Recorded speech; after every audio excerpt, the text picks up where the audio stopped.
দেখুন ভরকেশ্বর মহাদেব দর্শন করুন। এরপর আমরা আপনাদের প্রকৃতিটা দর্শন করাবো। এই হচ্ছে ভরকেশ্বর মহাদেবের মন্দির। আর এইখানে দেখুন প্রকৃতির মাধ্যমে কোনো মাটি নেই, যে সমুদ্রের ধারে ধারে পুরো পাহাড়। এই কি সুন্দর পরিবেশটা আপনারা দর্শন করুন। এখানে কোনো গাছপালা নেই। একদিন শিব ঠাকুর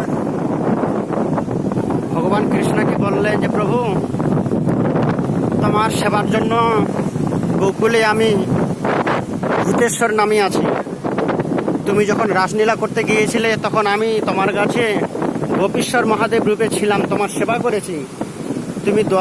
তুমি এবারে দ্বারকায় চলে এলে, আমি কি তোমার জায়গায় থাকতে পারবো না? তোমাকে দর্শন পাবো না?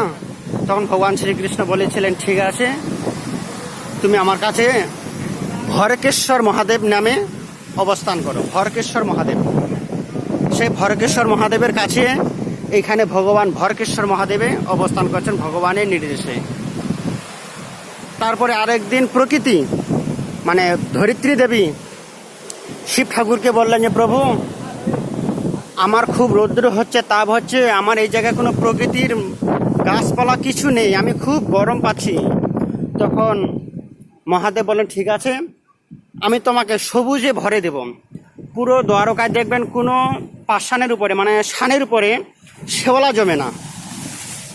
এইখানে শিব ঠাকুরের নির্দেশে 12 মাস শেওলা জমে থাকে, সবুজ ভরা হয়ে থাকে। এটা ভগবান শিব ঠাকুরের নির্দেশ যে পুরো দ্বারকায় কোথাও শেওলা থাকবে না, সবুজ থাকবে না। আর এই জায়গাটা শিবের মাধ্যমে ধরিত্রী দেবীকে শীতল রাখার জন্য সবুজে ভরা।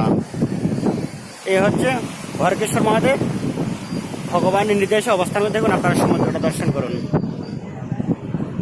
আপনারা যারা আসবেন এইসব দর্শন করার জন্য, চিৎময় ভূমি দর্শন করার জন্য, ডিসেম্বর মাসের 10 তারিখে আমরা আবার যাত্রা করব। তার 2 মাস আগে আমাদের টিকিট কাটতে হবে। যারা যারা আসবেন খুব তাড়াতাড়ি আপনারা যোগাযোগ করবেন আমার সাথে। আমার মোবাইল নম্বর 7584927772। দর্শন করুন দ্বারকা ধামের সমুদ্র, এই ভরকেশ্বর মহাদেব।